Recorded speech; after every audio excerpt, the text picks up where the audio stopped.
Bernard Sinoquet, 64 ans, bibliothécaire. On va se plonger dans les réserves, d'où le titre de cette série, Jules sans réserve. Nous allons vous montrer des documents qui ne sont pas actuellement exposés à la maison. Vous allez avoir le privilège de découvrir ces documents, de découvrir peut-être des aspects de la vie et de l'œuvre de Jules Verne que vous ne connaissiez pas.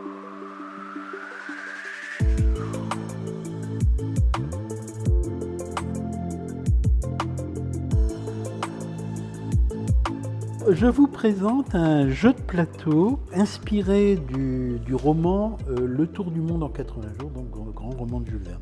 Pourquoi à un moment donné, d'un roman, d'une œuvre littéraire, on arrive à un jeu de société? Tout d'abord, Le Tour du monde en 80 jours va connaître un succès absolument foudroyant, bien plus important que 20 milieux sous les mers, bien plus important que Michel Strogoff. La première édition du Tour du monde en 80 jours va se vendre à 100 000 exemplaires, ce qui à l'époque est absolument phénoménal.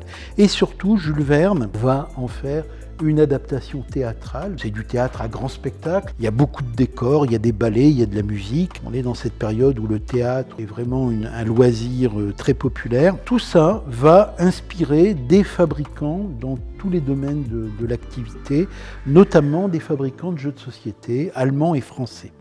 Et donc on est ici avec ce jeu de société qui date de cette période des années 1880-90. On est un petit peu à l'origine de ce qu'on appelle aujourd'hui le produit dérivé.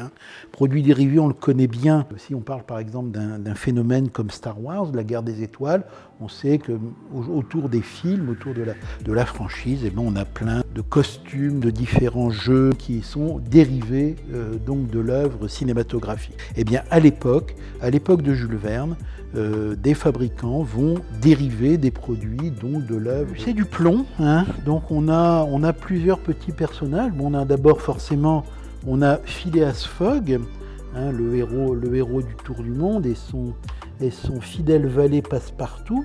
On a la princesse Aouda, la princesse Aouda là, qui est dans un costume un peu européen quand même, mais voilà que Fogg et Passepartout sauvent des flammes et donc après Fogg en tombera amoureux. Et puis on a quelques personnages secondaires. On a le détective Fix qui poursuit Phileas Fogg parce qu'il pense qu'il a réalisé un braquage d'une banque londonienne.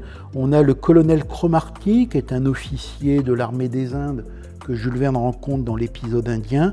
Et puis on a là le capitaine de l'Orietta, le bateau qui va permettre à Fogg et à Passepartout et à Aouda de traverser l'Atlantique. Et donc on est comme dans un espèce de jeu de loi, sauf qu'au lieu d'avoir 62 cases, nous en avons 80, et forcément les différentes cases reprennent des épisodes du roman, de l'histoire de Jules Verne, avec au milieu un beau globe terrestre.